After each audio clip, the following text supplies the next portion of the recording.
हमारे पार्टी के नेता हैं, वो आ रहे थे। एंग्लो इंडिया स्टाफ क्वार्टर के सामने जेटिंग मशीन रास्ते पर खड़ा करके, और जैसे ही गाड़ी पहुंची है बम चलाया गया। बम चलाने के बाद जब गाड़ी नहीं रुकी है तो गोली चलाया गया। गोली ड्राइवर को यहाँ लगा है, उसका डायरेक्ट टेलीकास्ट आपको मिल जाएगा, जैसे वीडियो मिल जाएगा। और वो लगने के बाद वो गिर गया। फिर उसके बाद रवि सिंह को मारा गया, बम और गोली उसको भी लगा है। 7 राउंड गोली चला है, अभी भी गोली का एक पार्टिकल गाड़ी में फंसा हुआ है। ये टोटली एसीपी की उपस्थिति में कराया गया है।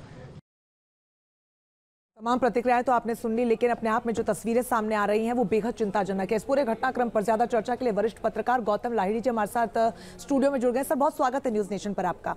गौतम जी, कितना चिंताजनक ये है कि जब भी कोई विरोध प्रदर्शन होता है या बंद का ऐलान होता है, इस तरीके की तस्वीरें पश्चिम बंगाल से सामने आती। कल भी हमने देखा छात्र प्रदर्शनकारी पहुंचे तो किस तरीके से पुलिस ने उनको रोका। आज जब बीजेपी ने बंद का ऐलान किया तो यहाँ पर फायरिंग हो जाती है। देखिए, सबसे पहले बात तो है कि बहुत ही निंदनीय घटना है। यहाँ का पुलिस का जिम्मेवारी चीफ मिनिस्टर का हाथ में खुद है। मुझे लगता है कि इस मामले में तुरंत दोषी को तो ऊपर कार्रवाई होना चाहिए, और कार्रवाई होने के बाद कौन था ये जो जिन्होंने गोली चलाया, इसका परिचय भी सामने लाना चाहिए, ताकि एक दूध का दूध पानी का पानी हो जाए। क्योंकि ये घटना जो साबित करता है कि पश्चिम बंगाल में कानून व्यवस्था बहुत ही बिगड़ गया है। ख़ास तौर पे जहाँ पे महिला डॉक्टर के साथ अत्याचार हुई, उसके बाद उसका निधन कर दिया गया था। इसी कारण जनता का मन में एक रोष है। इस रोष को नेचुरली, इस रोष के लिए बाकी जो विरोधी राजनीतिक दल है वो लोगों को भरोसा देने के लिए सड़क पे आएंगे, प्रोटेस्ट करेंगे, लेकिन इसके लिए सरकार को भी सावधानी बरतना चाहिए। इस मामला जो है, बाकी जो बलात्कार का घटना राज्य में हुई है, इससे ये घटना अलग है। क्योंकि एक शिक्षित महिला डॉक्टर, उसके ऊपर जो अत्याचार हुई, इसके लिए बंगाल का जनता कभी इसको माफ़ नहीं करते हैं और माफ़ नहीं भी करेंगे। इसलिए मुझे लगता है कि इसमें पश्चिम बंगाल सरकार को खुले ऊपर साफ तौर पे आना चाहिए। खास तौर पे आज बंद का जो ऐलान किया, बंद कितना हो रहा है नहीं हो रहा है वो तो अलग बात है, लेकिन बंद के दौरान इस जो एरिया है, आपको पता है ये अर्जुन सिंह का कॉन्स्टिट्यूंसी है। एक्चुअली ये बैराकपुर कॉन्स्टिट्यूंसी के अंदर आते हैं। ये अर्जुन सिंह के साथ तृणमूल कांग्रेस का बहुत दिन से एक लड़ाई, कभी वो तृणमूल में थे तब भी प्रॉब्लम था तृणमूल का अंदर, इसका गुटबाजी बहुत थे। इस एरिया में बहुत ही सेंसिटिव एरिया है। इस एरिया में बंद के दौरान कुछ ऐसे घटना घटेंगे, ये पहले से पुलिस को पता होना चाहिए था। तो मैं तो कहूँगा इसके अभी सरकारी बयान का हम इंतज़ार करें। सरकारी बयान क्या है वो देखना चाहिए। सरकार इसको कैसे कहते हैं कि कैसे इस घटना घटी, क्यों लोगों के हाथ में बंदूक पिस्तौल ये जा रहा है, कहाँ से जा रहा है। बिल्कुल गौतम जी, और जिस तरीके से इससे पहले भी राज्य सरकार पर तमाम जो आरोप लगाए, उनका कहना है कि बिल्कुल भी घटनाक्रम राजनीति से प्रेरित नहीं है। और आज की घटना, चूंकि आप कह रहे हैं कि सरकारी बयान का इंतजार रहेगा, लेकिन दिन के उजाले में अगर बंद के विरोध में इस तरीके से फायरिंग होती है तो ये भी तो अब राज्य सरकार और वहाँ की पुलिस की नाकामयाबी है। निश्चित तौर पर मैं तो कहा कि नाकामयाबी तो है, क्योंकि अभी मैंने नेता का बयान सुना कि एसीपी खुद खड़े थे, एसीपी के सामने घटना हुई। तो एसीपी किससे डर रहे थे, क्यों कार्रवाई नहीं किया। उस एसीपी की अगर कोई लापरवाही किया है तो उनको तुरंत सस्पेंड कर देना चाहिए, क्योंकि कानून व्यवस्था देखना पुलिस का काम है। खासतौर पे इतना ये छोटे पदाधिकारी नहीं थे, उच्च असिस्टेंट कमिश्नर ऑफ पुलिस बहुत बड़े अधिकारी है। क्यों, अगर अर्जुन सिंह का बयान सच है तो इसके ऊपर तो पुलिस को कार्रवाई करना चाहिए। पुलिस के ऊपर ही क्यों लापरवाही दिखाया, क्यों गोली चलाने दिया, क्यों उसको पकड़ नहीं। अभी तक मुझे पता नहीं है कि किसी को पकड़ा कि नहीं पकड़ा, लेकिन सारे अगर सीसीटीवी वीडियो में दिखाई दे रहा है तो इसको तुरंत परिचय पुलिस तो कर ही सकता है। पुलिस जानता है उस एरिया में कौन है, कौन अपराधी है। उस एरिया का सब लोगों को बारे में उनका पता होना चाहिए।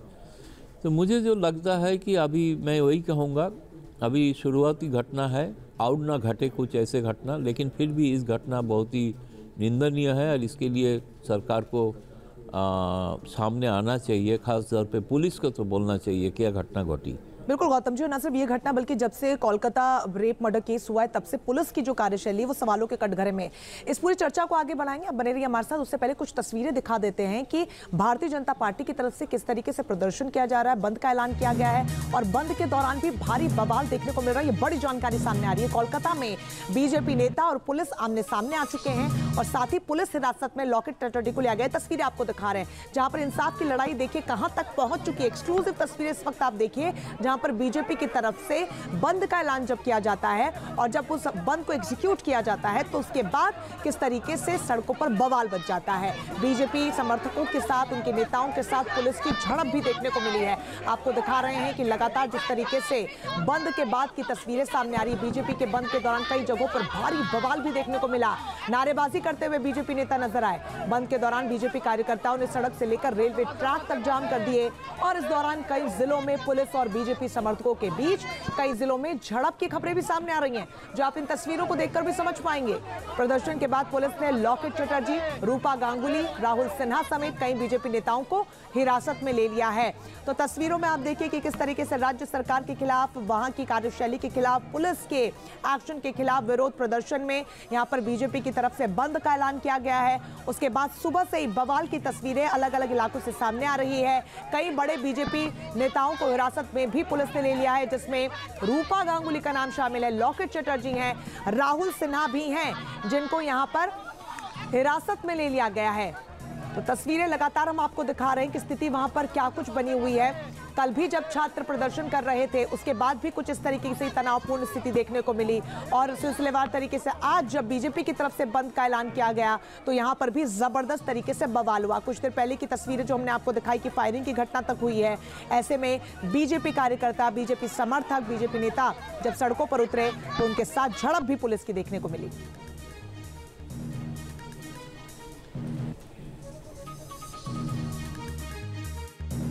जब तक ये विचार नहीं देंगे तब तक हम लोग रास्ते के ऊपर खड़े होंगे। जितना भी आप लोग पुलिस के गिरफ्तार करिए, पुलिस नहीं है, तृणमूल का पार्टी ऑफिस में जा रहे हैं, तृणमूल का पार्टी ऑफिस में जा रहे हैं।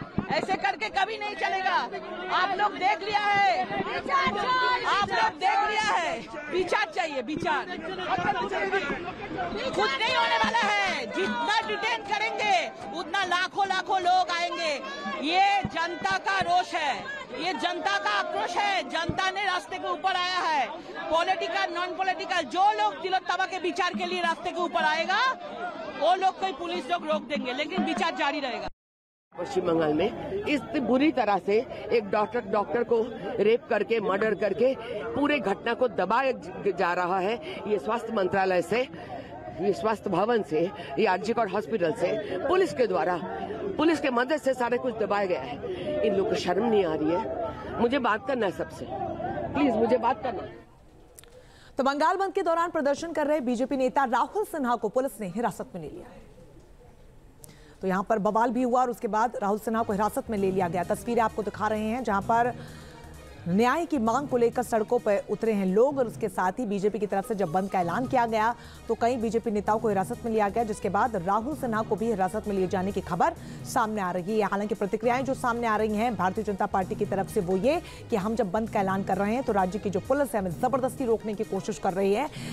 कोलकाता की बेटी के लिए, न्याय के लिए सड़कों पर हम उतरे हैं। क्षेत्र की जनता के साथ, प्रदेश की जनता के साथ हम खड़े हैं, लेकिन राज्य की सरकार और वहां की पुलिस हमें रोकने की कोशिश कर रही है।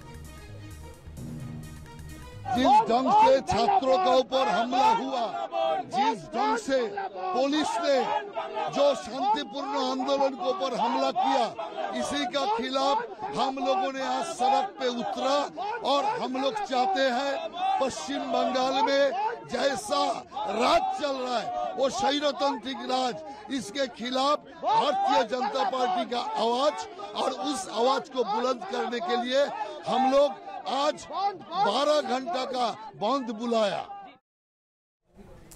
तो सबके अपने अपने बयान इस पूरे मामले को लेकर सामने आ रहे हैं। गौतम जी, एक बार फिर से आपका मैं रुख करना चाहूंगी। एक लोकतांत्रिक देश में जब प्रदर्शन के लिए सड़कों पर कोई उतरता है तो उसको इस तरीके से रोकना कितना जायज है आपके लिहाज से? देखिए, तो स्वाभाविक घटना है क्योंकि पहले जो विरोधी दल थे ममता बनर्जी, उन्होंने भी ऐसे बंद का ऐलान किया था। तब भी वामपंथी सरकार जो उसको रोकने का कोशिश किया।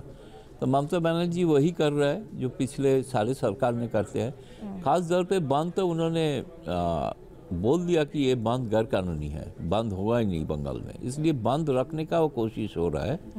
ये तो अभी भारतीय जनता पार्टी का जितना समर्थक है वो सड़क पे आएंगे, बंद सफल करने का कोशिश करेंगे।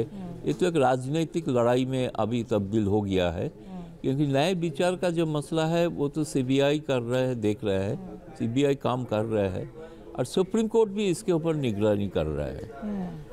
तो इसलिए मेरे को लगता है कि ये स्वाभाविक पॉलिटिकल पार्टीज का रिएक्शन स्वाभाविक है। जिस घटना हुई उस घटना के लिए प्रोटेस्ट करना जायज़ है, वो करेंगे, लेकिन सरकार इस तरह से तो अलाउ भी नहीं कर सकती। कई सरकार अलाउ नहीं करते हैं किसी बंद को। अभी देखना है कि इसके बाद आज पहली बार शायद ममता बनर्जी एक मीटिंग में आ रहा है, कलकत्ता सड़क पे ही होगा वो मीटिंग।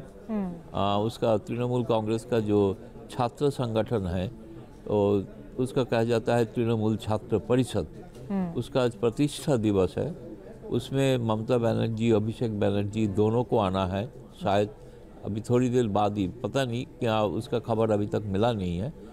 साथ साथ आदमी राज्यकर का जो छात्र है वो भी आज सड़क पे उतरेंगे, वो भी आज प्रोटेस्ट का ऐलान किया है। तो अभी इस तरह का जो समाज का हर वर्ग का लोग इससे पीड़ित है, दुखित है, और लगता है कि शायद एक परसेप्शन बन गया कि सरकार कुछ छुपाना चाहते हैं। ये जो परसेप्शन बनी, ये ममता बनर्जी का कोर कॉन्स्टिट्यूंसी जो है, खास तौर पे महिला जिसका वोट से वो आगे जीतते हैं बार बार, इस वोट बैंक में इसका इस बार सेंध लग रहा है, ऐसे मुझे लग रहा है। तो इसलिए ममता के लिए एक बहुत बड़ा पॉलिटिकल चैलेंज, उनका 12 साल का इसका जो अभी मुख्यमंत्री है, 21 के बाद आज 3 साल हो गया, और तो मतलब 13 साल चल रहा है।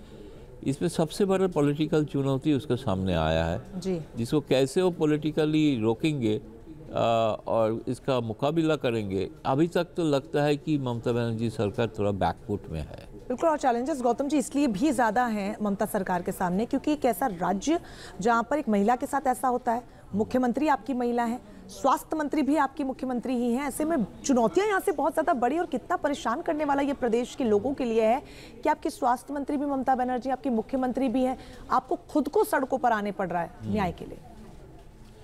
लेकिन खुद को ने जो सड़क पे आया वो तो वहाँ का लोगों ने तो मजाक बना दिया कि किसके खिलाफ वो आ रहा है। उनको तो सबसे पहले है जो दोषी है, दोषी को गिरफ्तार करना, जिसे लापरवाही हुआ हॉस्पिटल का अथॉरिटी से, उसके ऊपर कार्रवाई करना।